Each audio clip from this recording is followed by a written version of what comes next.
To meet Labour's 2030 target, AEMO says that 60% of our coal generation capacity must be scrapped. It says we'll have to increase the energy we can store from 2 gigawatts to 15 gigawatts by 2030. Grid-scale wind and solar must rise from 16 gigawatts to 44 gigawatts. Rooftop solar must increase from 15 gigawatts to 35 gigawatts, and that's only the start.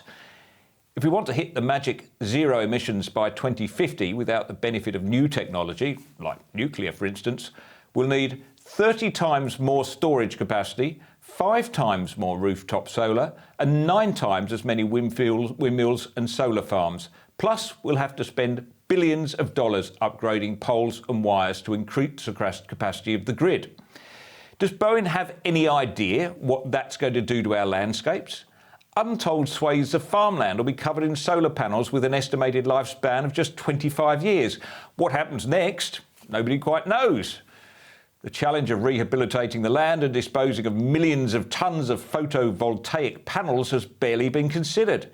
Let me just give you one example of what these mega renewable farms will look like. The Renewable Energy Corporation Lightsource BP is planning to build 400 megawatts of solar facility on the Gundry Plains near Goulburn. It'll cover 6 square kilometres of farmland, transforming the landscape beyond recognition. It'll erode biodiversity, cause rapid rainfall water runoff, and decrease the amount of carbon held in the soil. If we were to rely on solar alone for extra renewables, AEMO says we'll need by 2050 312 mega solar farms the size of the one proposed near Goulburn. In total, they cover an area more than twice the size of Canberra. And what's more, there's a big difference between the stated capacity of wind and solar and the energy they actually produce. Coal-fired plants are capable of producing 100% of their capacity.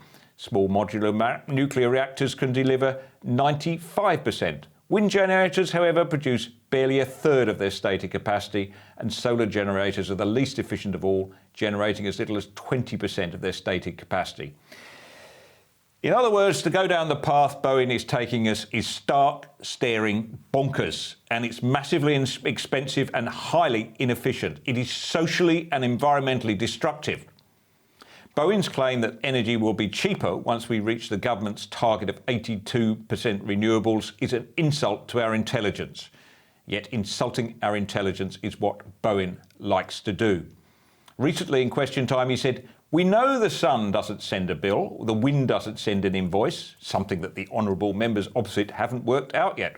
Well, here's something that Bowen hasn't worked out yet. There is another way to reduce net emissions to zero 2050 without risking jobs, crushing the economy and despoiling the landscape. It's by using small-scale modular reactors.